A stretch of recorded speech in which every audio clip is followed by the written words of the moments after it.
In this video, we're going to introduce inverse functions and how to find them. We're going to look at the process in this video and then actually solve some examples in the next. So the inverse of an ordered pair, which again, our ordered pair goes x, y, is just switching the two around and we get yx. So the inverse of xy is given as yx. So for instance, finding the inverse of each of the following points, we have 2, -7. We just switch the x and the y, and we get -7, 2 as our inverse.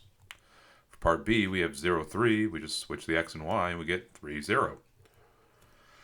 So recall that a function is nothing more than a machine that is going to accept some input, which we call x, and it's going to perform some operation or operations based on what the function is supposed to do. So it's going to process that input, and then it's going to give us back some output, which we usually call y. So you give it an input, an x, it's going to perform some operations, and then give you back output in return, which we usually refer to as y.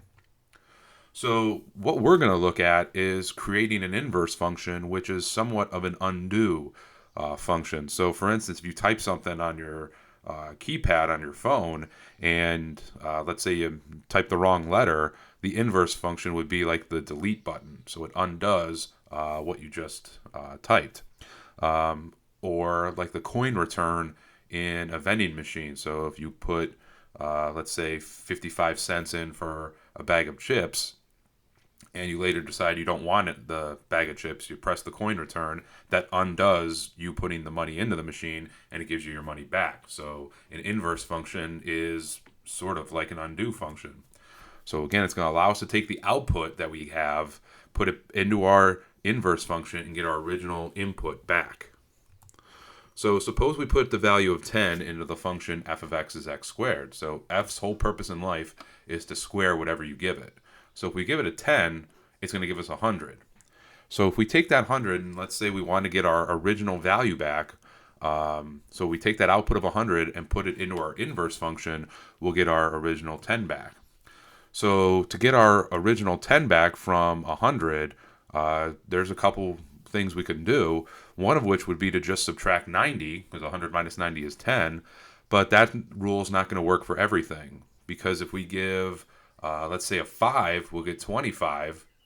So 5 squared is 25. But if we subtract 90 from 25, we don't get our 5 back.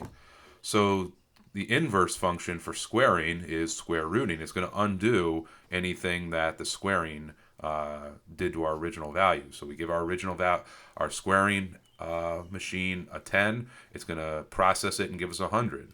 Well, if we want to get our 10 back, then we put our 100 into our inverse function. The square root of 100 gives us 10. So this just completes this cycle of original input, original output, back to original input again.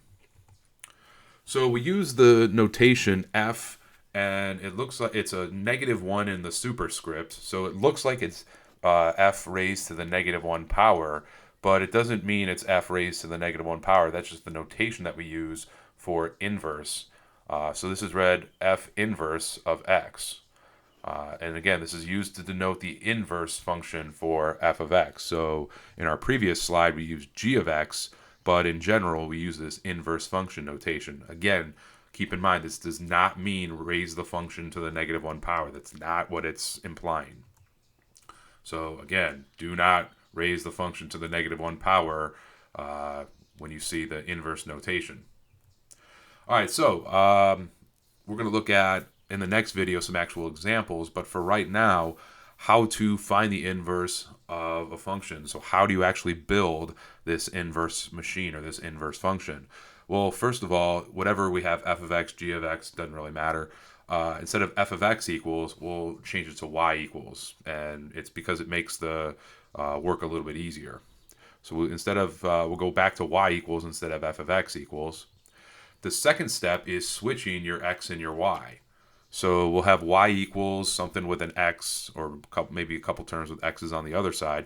We're going to switch the x and y, so it's going to be x equals stuff with y's on the other side. And this second step is going to come into play when we talk about domain and range for inverse functions. This actually has a lot of weight behind it just by switching the x and the y. The third step is where most of the work is done, and that's solving your result for y and then rewriting using inverse notation. So you'll, after your second step, you'll have x equals some stuff with y's, and then what you want to do is the side that has all the y's on it, you want to solve that for y and then rewrite using that inverse notation. So you'll get y equals again, and then you'll say f inverse of x equals. So we'll see that in the next video, where we'll spend most of the time building that machine, which is step 3. So, all right, that about does it for this video. Thank you for watching. I'll see you next time.